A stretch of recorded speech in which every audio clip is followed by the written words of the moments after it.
On est en 2027. Votre nom résonne dans la salle. Applaudissements. Projecteurs. Vous venez de recevoir le prix Impact Positif. Non pas pour la gloire, mais pour le sens. Votre entreprise de paysage est régénérative. Elle fait plus de bien que de mal. Elle répond à un marché en plein essor et surtout, vous pouvez vous regarder dans le miroir sans rougir.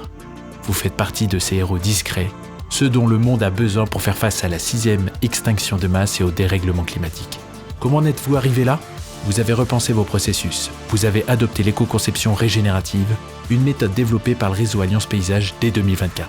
Bienvenue dans Paysagistes de demain, le podcast du réseau Alliance Paysage qui vous guide cette saison, avec le soutien de l'ADEME, vers une conception respectueuse de l'environnement.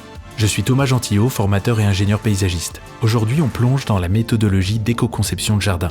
On se concentre sur l'analyse des impacts et surtout, on vous donne des leviers concrets pour agir. Éco-conception, régénératif, 2 mots que nous avons choisi d'accoler au sein du réseau Alliance Paysage. Pourquoi ? Le paysagiste conçoit et se doit de moins impacter. C'est l'éco-conception. Mais il agit aussi sur un espace de nature, un refuge potentiel pour la biodiversité. Les études le montrent, les services rendus par le vivant sont immenses. La régénération, c'est la capacité d'un système vivant à se reconstituer après une destruction. Et nous autres, paysagistes, nous travaillons avec ce vivant. Nos projets peuvent donc devenir porteurs d'un meilleur lendemain qui répondent aux besoins de tous les vivants, humains et non humains. C'est des belles paroles d'écolo bisounours, hein ? Eh bien non, nous avons des résultats concrets. J'ai eu accès au rapport du pôle éco-conception et aux démarches de travail des diagnostics Tremplin PME réalisés avec les 10 entreprises du réseau Alliance Paysage dans le cadre du projet Paysagistes du Vivant. Ces entreprises se sont bien impliquées et les résultats sont prometteurs. Et aujourd'hui, je vais vous partager ce qu'on a appris. D'ailleurs, dans le précédent épisode, je vous avais promis des nouveautés sur votre manière d'aborder un jardin. On y reviendra en fin d'épisode et dans l'épisode 3. Mais avant, il faut qu'on revienne sur la méthode qui a été employée pour faire ressortir les pistes d'action prioritaires pour une entreprise du paysage. Pour cela, plongeons dans la marolibellule. Donc, l'éco-conception, c'est une méthode structurée en 5 clés. On va les décortiquer et on va les illustrer avec des exemples concrets appliqués à notre métier. Alors d'abord, il faut qu'on choisisse notre échelle d'analyse. Approche par l'organisme, l'entreprise, ou l'approche produit, service. C'est-à-dire, soit on regarde l'entreprise dans son ensemble, on regarde ses processus, ses ressources, son organisation, soit on regarde le produit, le service, donc le projet spécifique, comme la création d'un jardin ou l'entretien d'un espace vert. Alors par exemple, si vous analysez votre entreprise, vous allez examiner vos machines, vos fournisseurs, vos déplacements. Si vous analysez un projet de jardin, vous allez vous concentrer sur les matériaux, les plantes et les techniques utilisées, etc. Mais pas que. Parce qu'en fait, il y a la 2e clé, c'est la réflexion selon le cycle de vie. On examine chaque étape du projet, de la conception à la fin de vie, pour identifier les impacts à chaque phase. Phase conception, on va regarder le besoin du client, le choix des matériaux, les plantes, les techniques, etc. Pendant la phase réalisation, on va regarder le transport, l'utilisation des machines, la gestion des déchets. Pendant la phase utilisation, on va regarder l'entretien, la consommation d'eau, l'énergie. Puis à la phase fin de vie, recyclage, réutilisation, valorisation des déchets, etc. Alors ça, c'est une synthèse de l'analyse du cycle de vie. Mais par exemple, pour un aménagement paysager, on va privilégier des matériaux locaux et durables, ça c'est la phase conception. On va optimiser les trajets des engins, ça c'est la phase réalisation. Et on va prévoir le recyclage des chutes de bois ou des déchets verts, ça c'est la partie utilisation et fin de vie. Alors vous allez me dire, c'est pas encore très concret d'un point de vue impact environnemental. Effectivement, c'est encore assez large tout ça. Donc on va aller regarder ce que l'éco-conception appelle l'approche multicritère. Ça c'est la 3e clé. On ne se concentre pas sur un seul impact, mais sur plusieurs critères. On a la toxicité, impact sur l'homme, les consommations d'énergie non renouvelable, les consommations de ressources, les gaz à effet de serre, l'acidification, notamment de l'eau, l'ozone troposphérique, la couche d'ozone, l'écotoxicité, c'est-à-dire la toxicité pour le reste du vivant, pour l'environnement, l'eutrophisation des milieux, mais il faudrait aussi ajouter, selon nous, l'impact sur la biodiversité. Donc par exemple, pour choisir un fournisseur de plantes, avec tous ces critères-là, on va regarder ces différents impacts environnementaux, les produits phyto qu'il utilise, qu'est-ce qu'il fait pour la biodiversité, l'impact carbone de ses machines, etc., etc. Donc on a déjà 3 clés, on les rappelle. La première, c'est choisir son échelle d'analyse, soit l'ensemble de l'entreprise de l'organisme, soit on regarde le produit, le service que l'on rend. Deuxième clé, on va regarder l'ensemble du cycle de vie du service ou du produit. Toutes les étapes par lesquelles il passe et les impacts qu'il y a dans chacune des étapes. Et dans ces étapes, on va regarder les différents types d'impacts possibles, les critères. Donc là, on a déjà une première image. L'étape suivante, la quatrième clé, c'est ce qu'on appelle la maîtrise des transferts d'impact. C'est-à-dire que quand on va essayer de moins impacter, on va essayer d'éviter de déplacer les problèmes d'un domaine à un autre. Je m'explique, si on réduit les émissions de CO2 en utilisant des machines électriques, faut vérifier que l'électricité utilisée est verte et ne vienne pas non plus d'un générateur à essence ou carburant. Si on utilise des matériaux recyclés, il faut s'assurer qu'ils ne contiennent pas de substances toxiques. Je pense par exemple au scandale des petits bouts de pneus là, qu'on mettait dans les gazons synthétiques. Typiquement, c'est un problème où on n'a pas suffisamment analysé le transfert d'impact. Un autre exemple simple et bien connu chez nous. Remplacer un désherbant chimique par un désherbage thermique, ça réduit la pollution des sols. Mais il faut veiller à ne pas trop augmenter la consommation d'énergie. Dernière clé, l'approche par le compromis, le plus évident. Il va falloir qu'on intègre tous les acteurs et toutes les dimensions du projet. D'abord, il va falloir qu'on intègre toutes les parties prenantes, les clients, les fournisseurs, les équipes, les riverains, et puis toutes les dimensions, que ce soit technique, économique, environnementale, sociale, artistique. Il va donc falloir trouver un compromis entre tous ces éléments. Par exemple, pour un projet de parc public, on va associer les usagers à la conception, choisir des essences locales pour favoriser la biodiversité et prévoir des espaces de détente pour le bien-être des visiteurs. Oh là là, rappel à l'ordre, théorie. Ouais, je suis encore un peu trop dans la théorie. Bon, concrètement, qu'est-ce que ça a donné les résultats du projet Paysagiste Vie Vivant ? En analysant les 10 rapports des entreprises accompagnées par le pôle éco-conception et de BioO, j'ai identifié 4 étapes du cycle de vie qui, si elles sont bien gérées, améliorent significativement l'impact d'un projet. Et si elles le sont au niveau de l'entreprise, alors c'est tous les projets qui impactent moins et donc toute l'entreprise qui améliore son action. Les voici avec des actions clés pour chacune. La première, les biens amortissables. Qu'est-ce que c'est ? C'est tout ce qui dure dans le temps, les machines, les véhicules, les outils. Alors comment on améliore ? En réalisant ce qu'on appelle une éco-sélection de ces biens amortissables. On privilégie des équipements durables, réparables et à faible empreinte carbone. Par exemple, on va remplacer une tondeuse thermique par un modèle électrique alimenté par des énergies renouvelables. Deuxième étape, l'entretien de ces biens amortissables. Une machine bien entretenue consomme moins, dure plus longtemps et pollue moins. Et là, 2 actions possibles, la formation des équipes, apprendre à bien utiliser et entretenir son matériel. Et le deuxième, c'est avoir un bon suivi de son matériel, c'est-à-dire tenir un registre des maintenances pour anticiper les pannes. Petit exemple, nettoyer régulièrement les filtres des machines pour éviter la surconsommation des carburants. Troisième étape, alors vous allez me dire, ça tourne toujours autour des machines. Mais c'est l'analyse des 10 entreprises qui me donne ça. La logistique. Optimiser les flux pour réduire les émissions et les coûts. Alors ça, en général, les entreprises essayent de le faire au maximum parce que là, c'est très clairement un levier économique. Encore plus que les autres. Comment ? On va regrouper les déplacements, planifier les trajets pour limiter les kilomètres inutiles. On va décarboner les transports, et là on va aller sur des véhicules électriques. Donc, si on prend un exemple, on va organiser des tournées de chantier pour éviter les retours à vide, et si on peut, avoir du matériel roulant électrique. Quatrième étape, quatrième levier extrêmement fort pour pouvoir avoir un impact moins important. L'achat des fournitures.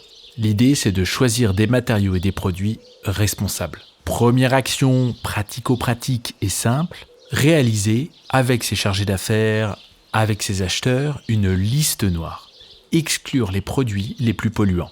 Pesticides évidemment, plastique à usage unique, enrobé, bois exotique, etc., etc. Tout ce que vous choisissez de ne plus vendre. C'est un engagement, mais ça peut être aussi vu comme un positionnement, une manière de se différencier de la concurrence. Autre action concrète, définir des critères environnementaux pour vos fournisseurs, faire une sorte de charte d'achat. Donc pour résumer, si vous faites une éco-sélection de vos biens amortissables, ensuite que vous les entretenez bien, en troisième, que vous travaillez une optimisation de la logistique, et enfin, que vous ayez une vraie politique d'achat de vos fournitures de chantier, avec une liste noire, une charte d'achat, etc., l'impact global de l'entreprise est amélioré. Mais il nous reste 2 étapes importantes du cycle de vie qui vont beaucoup plus varier d'un projet de jardin à un autre. D'abord, toute la partie commerciale, accueil, communication, etc. Et puis, la prestation en elle-même, notamment celle de conception du jardin. Pour la partie commerciale, Hormis faire attention à sa pub et au déplacement des commerciaux, l'impact principal est le numérique. Car dire digitaliser, c'est sauver des arbres, c'est un peu simpliste. Donc, pour bien digitaliser, il faut choisir des outils sobres et durables. Par exemple, utiliser des hébergeurs verts. Vous pouvez également vous renseigner et choisir des applications et des web designers qui sont formés, qui ont une démarche d'éco-conception dans le numérique. C'est d'ailleurs une des industries les plus avancées sur le domaine. À l'heure du développement de toutes les applications digitales dans notre métier, il est vraiment important, si on veut à la fois allier digitalisation et impact environnemental réduit, de travailler sur ces leviers du numérique responsable. Ensuite, pour la conception même du jardin, je vous invite à vous rappeler ce qu'Hugues Mouret d'Arthropologia nous a suggéré au premier épisode. Commençons par regarder ce qu'il y a dans le jardin, ce qui est déjà sur place. D'ailleurs, j'ai développé une petite méthode mnémotechnique pour ça. Lilou Dallas Multipass. C'est l'approche Lilou Multipass. Les 5 éléments à analyser systématiquement dans un jardin. Toutes les armes ont un manuel. Celle-là aussi, j'en suis sûr.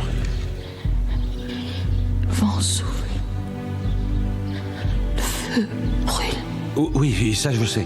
Mais comment on fait pour ouvrir les pierres? La pluie. La pluie tombe. Quoi? Lilou. Qu'est-ce que ça veut dire? Je crois que... Peut-être que c'est une charade. Quoi? Un jeu avec des mots, quoi. Ouais, j'adore ce film. Mais surtout, ça nous invite à regarder les 5 éléments. Et d'abord, l'air, le vent. Son impact sur le végétal et les aménagements. Comment ça circule dans le jardin. Pour améliorer le confort sur la terrasse, faut-il le ralentir avec une haie bocagère ou simplement des grimpantes sur la clôture? Plus technique, quelle plante pourra accepter d'être dans un couloir de vent et supporter l'assèchement permanent que cela provoque? Deuxième élément, le feu, le soleil en fait. Indispensable pour la végétation et les aménagements. De manière très concrète, il faut bien localiser la course du soleil avec les points cardinaux et donc identifier les ombres portées de la maison, des arbres. Attention l'hiver, soyez un peu imaginatif. Troisième élément, l'eau. Son circuit naturel, ses excès, ses manques. Il suffit d'avoir quelques bases en botanique pour repérer les zones sèches, avec le thym, la sauge des prés par exemple, ou plutôt hygromorphes, avec la reine des prés. Oups, vous les connaissez peut-être pas ces plantes. Bon. Sans base botanique, ça devient plus dur. Vous êtes sûr d'être paysagiste? Bon, c'est un peu condescendant là, vous allez me dire. Mais c'est pas un peu trop vrai en fait dans nos entreprises? Je vais pas me lancer dans les besoins d'amélioration des formations initiales sur le végétal, et notamment les plantes spontanées, les fameuses adventices. D'ailleurs, ce mot est trop souvent assimilé aux mauvaises herbes, alors même que le mot adventis vient du latin adventitius, lui-même dérivé d'advenire, arriver, survenir. Le sens originel est donc qui vient de l'extérieur, qui s'ajoute par hasard. Bon, même la botanique originelle a pu se tromper, puisqu'une part importante des plantes spontanées dans les massifs viennent du stock de graines du substrat. Elles sont donc déjà là. Je préfère donc le terme de plantes spontanées. Bon, passons. Si la botanique c'est pas votre truc, regardez surtout les pentes, notamment aussi les bas des pentes, les présences de mares ou autres eaux naturellement présentes. L'eau est un élément primordial pour la beauté et la durabilité de vos jardins. Nous avons ensuite la terre, le sol, le premier écosystème du jardin. Bon, je ne vais pas m'étaler sur ce thème-là, il est au cœur de notre 4e épisode. Mais j'ai quand même envie de vous dire à nouveau de vous former aux plantes bioindicatrices, ou même de faire appel plus souvent à des labos spécialisés.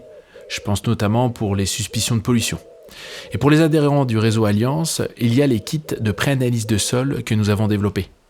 Dans tous les cas, il s'agit surtout de mieux connaître et comprendre le jardin pour mieux protéger cet écosystème si important pour réussir vos aménagements. N'oubliez pas non plus, bien étudier un sol en rendez-vous commercial est un acte non seulement valorisant pour votre professionnalisme, mais c'est aussi et surtout un acte de pédagogie et de sensibilisation de votre client. Mais écoute-moi, si tu fais pas quelque chose, on va tous mourir, tu comprends? À quoi ça sert de sauver la vie quand on voit ce que vous en faites? Pénétration dans l'atmosphère dans 40 secondes. C'est vrai, tu as raison Lilou, mais il y a tout de même des choses magnifiques qui valent la peine d'être sauvées. De belles choses. L'amour.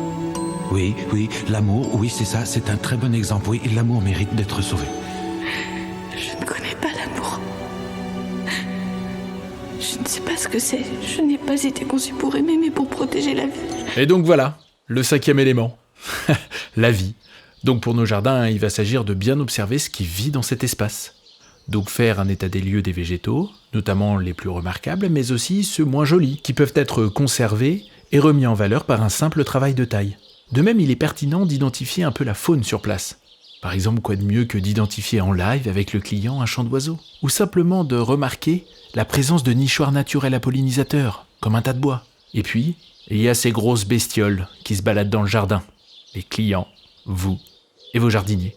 Là, l'ambition est d'identifier l'histoire du lieu, les usages des clients, ainsi que leurs besoins. En fait, l'enjeu final, c'est bien leur bien-être, et accessoirement celui de vos équipes. Notons que la biodiversité est souvent l'angle mort de l'éco-conception. Pourtant, elle est aussi au cœur de notre métier. Donc comme on l'a déjà dit, il faut l'intégrer. Et pour l'intégrer, il faut d'abord l'observer. Quels êtres vivants sont déjà là? Quels habitats peut-on créer? Ensuite, on adapte nos pratiques pour les préserver et les enrichir. Tout ce que je vous dis là, les 5 éléments, etc., en fait, c'est du bon sens. Donc pour conclure, parce qu'on arrive à la fin du 2e épisode, j'ai 2 idées simples à vous partager. Je reprends l'idée du bon sens. L'éco-conception régénérative, c'est redonner du sens à notre métier. Et d'ailleurs, c'est attirant pour les jeunes générations. La 2e idée que j'avais envie de vous partager, c'est que le bien-être des clients est un argument puissant. Bah oui, le vivant fournit des services écosystémiques. Faisons-lui confiance. Je pense par exemple simplement à la situation où le client veut minéraliser un espace. Le végétal, ça rafraîchit, y compris la maison. On a parlé théorie et levier aujourd'hui. Dans le prochain épisode, on passera à la pratique avec des outils concrets pour agir. Un immense merci au pôle éco-conception, à l'ADEME et surtout à toute l'équipe du programme paysagiste du vivant du réseau Alliance Paysage.